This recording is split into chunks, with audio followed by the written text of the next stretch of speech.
Plant medicine is booming everywhere, especially ayahuasca, and rightfully so. This plant has the power to help us heal from the most stubborn patterns and traumas. And the benefits that it gives us oftentimes outweighs the discomfort and the intensity of the experience itself. But like with all medicines, at some point, we must stop. And this statement of itself can be a little bit controversial because there's a lot of people that seem to believe that once you begin on the path of plant medicine, it's meant to become a lifelong commitment. I myself used to also believe that. I thought that I was going to drink ayahuasca for the rest of my life because of the highs that it gives you in terms of remembering who you are and finding our divinity and the experience of wholeness and connection. However, as I've been able to return to my body and ground back into physical reality, I realized that the medicine can only take us so far. The rest of the work has to be done by us right here in the three-dimensional reality sober. This is where the magic actually happens. And this was definitely not an easy decision for me to arrive at. So in this episode, I'm going to be sharing why it was so hard to stop drinking ayahuasca and why I think it's such an important step in our work with the medicine.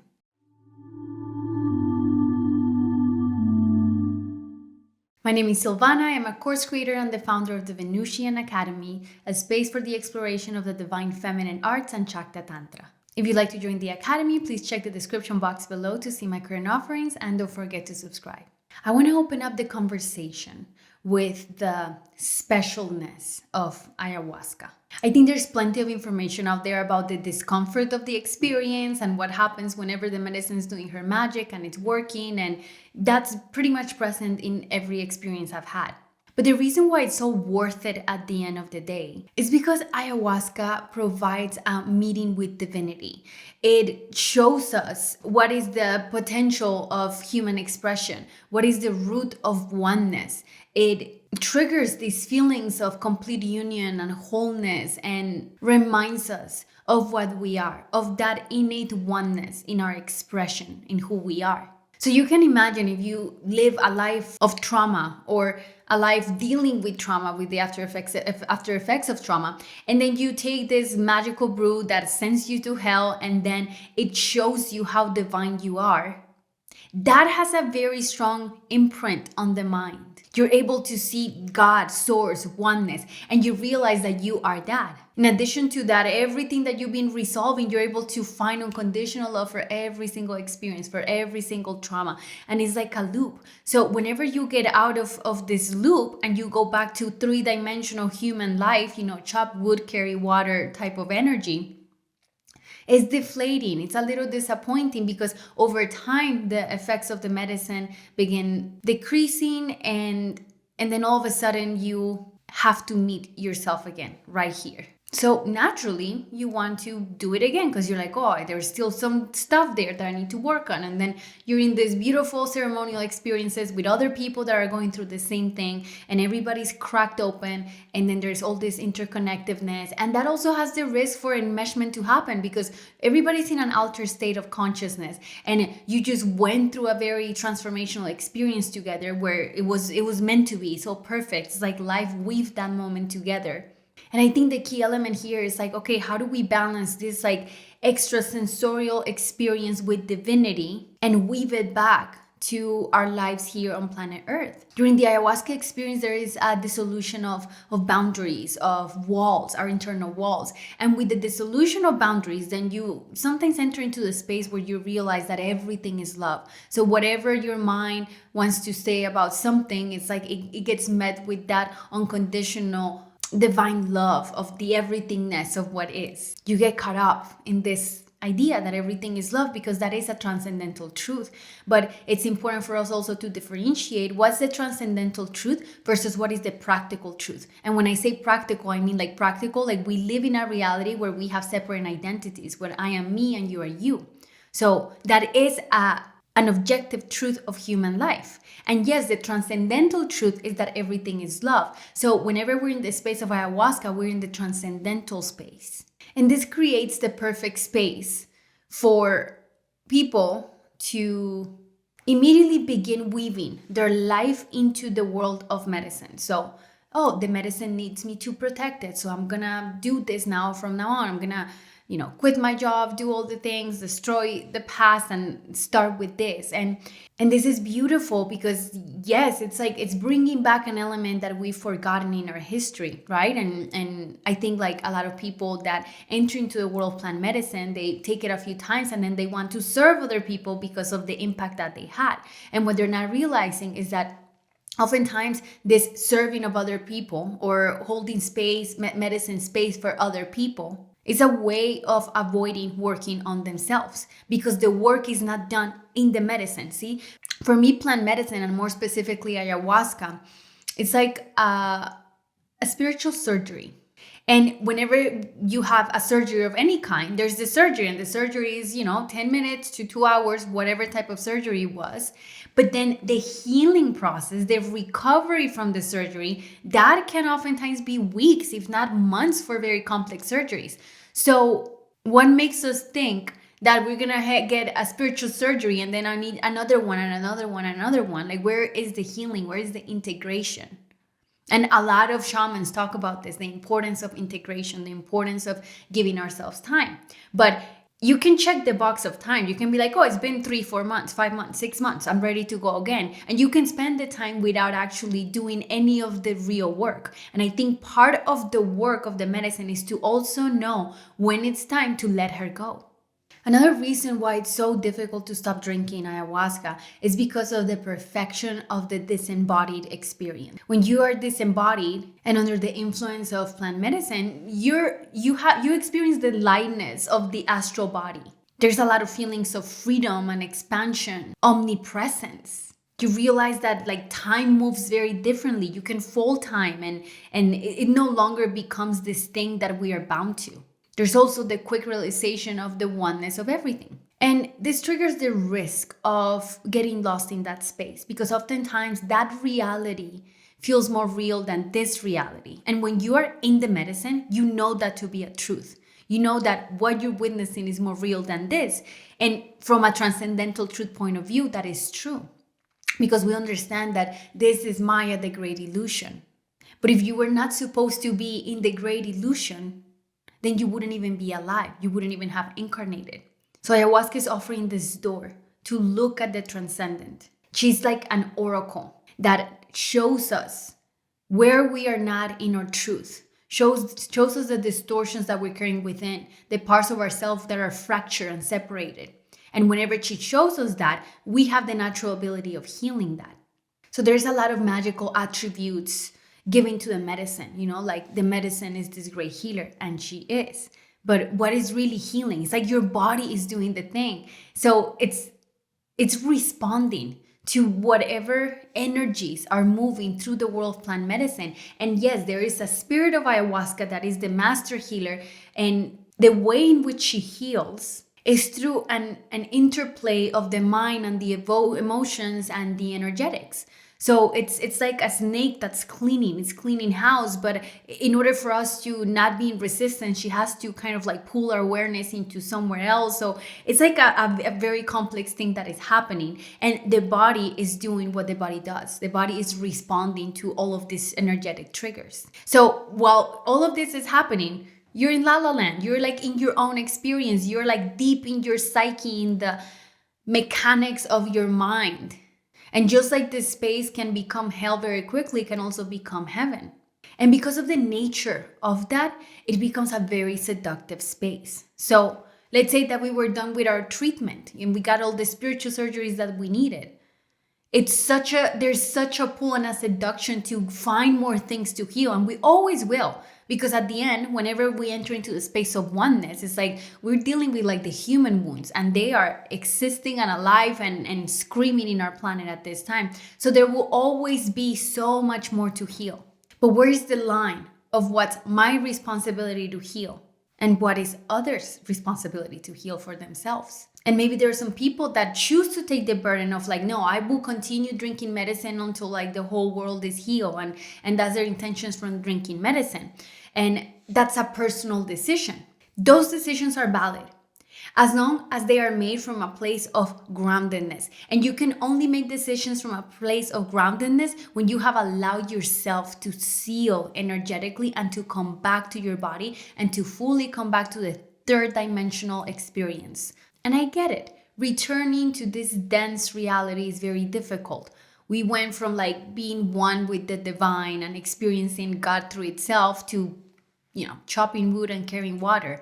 There is a deflation that happens, and this deflation is also part of the process. And in honoring our physical incarnations, we have to honor the body, and the body needs safety. It needs internal safety and external safety. So if we're constantly doing medicine and drinking ayahuasca and just non-stopping, going down this path, does the body have enough time to feel safe? How is your root chakra?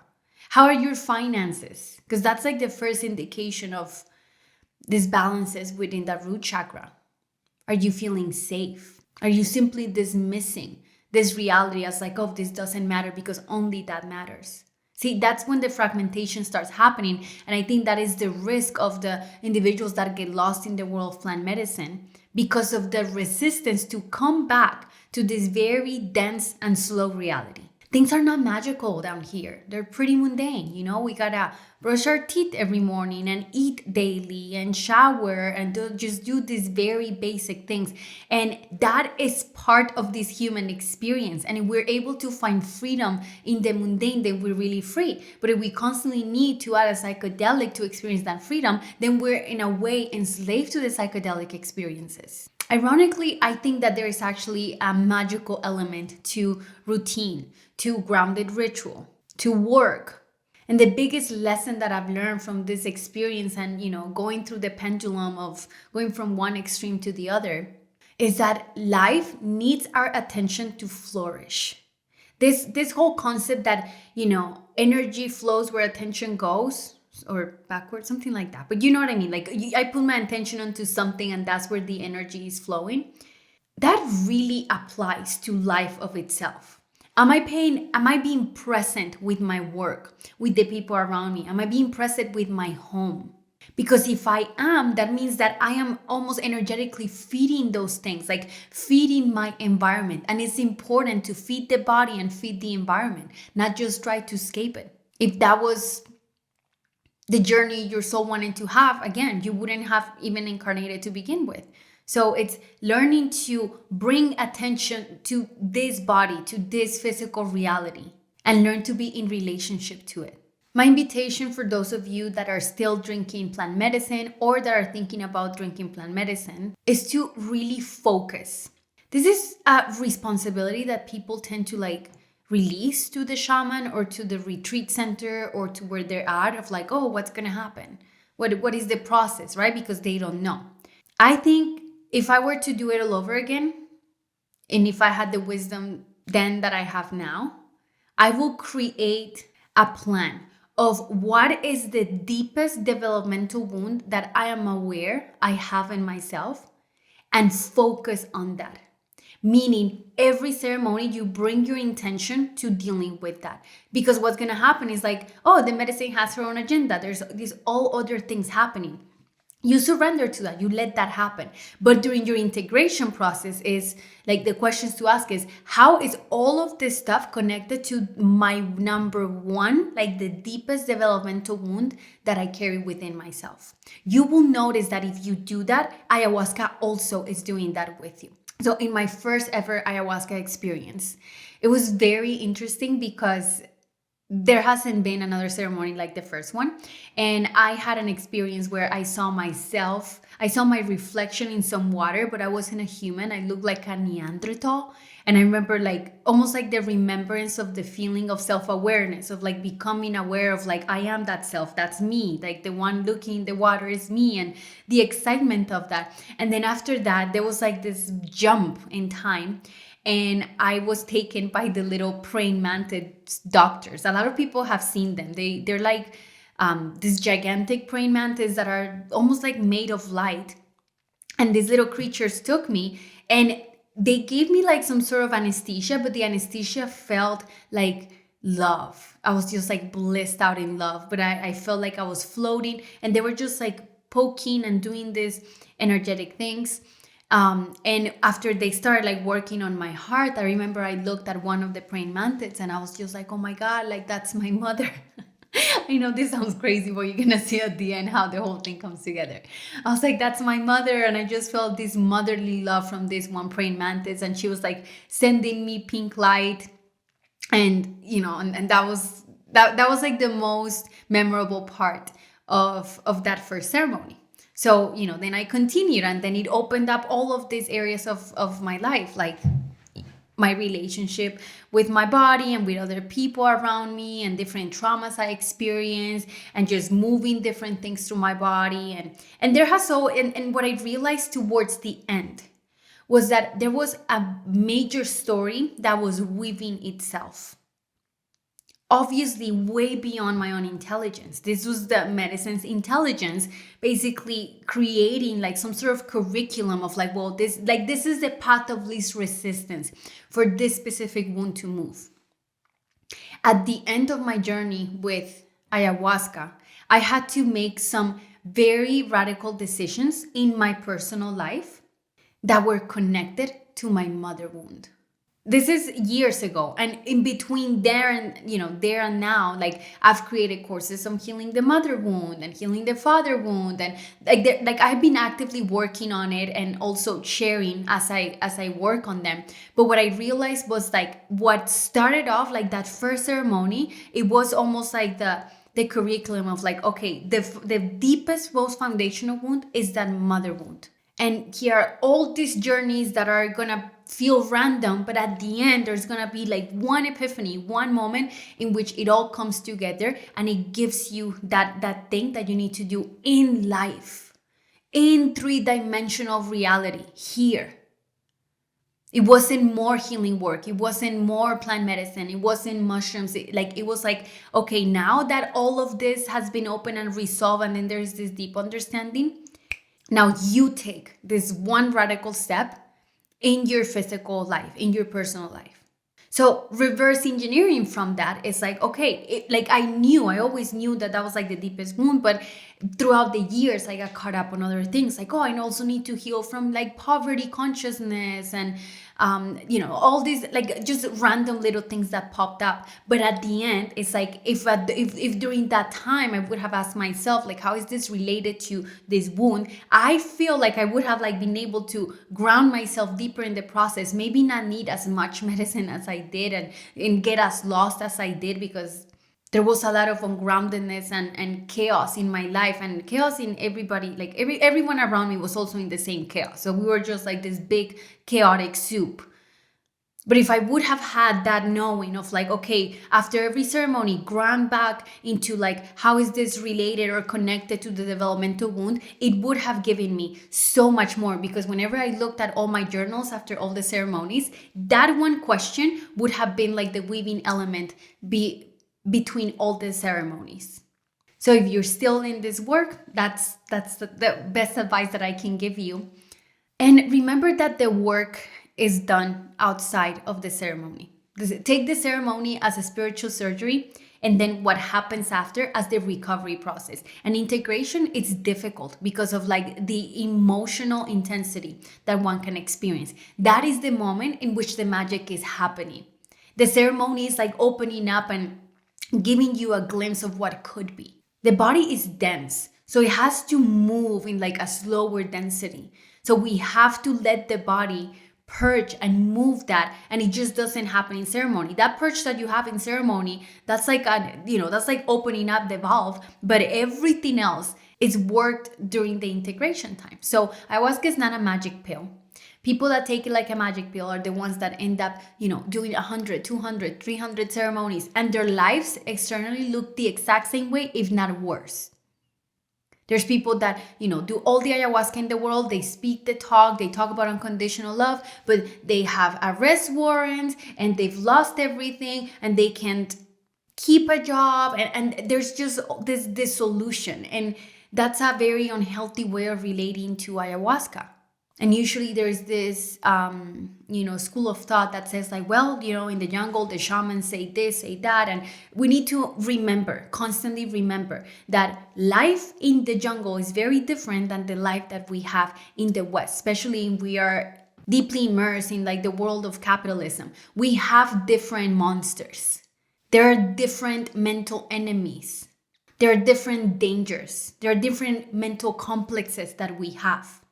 We're like 1 degree separated from nature. Jungle life is very much right there in front of nature. We're not dealing with nature. We're dealing with artificial manufactured systems that were created by man. So our shadows and our mental complexes are in this category. So remember that there's a separation, and maybe what applies to the jungle won't necessarily apply to the modern man. I think this is also an act of respect for ourselves and respect for the differences in our culture and the difference in the way that we live all over the world. So I hope you guys like this video. Let me know in the comments below what your journey with the medicine has been like. If you're still in it, you're curious about it, or like me, you're done with it. And if you enjoyed this video, please like it. And I will see you guys next time. Bye-bye.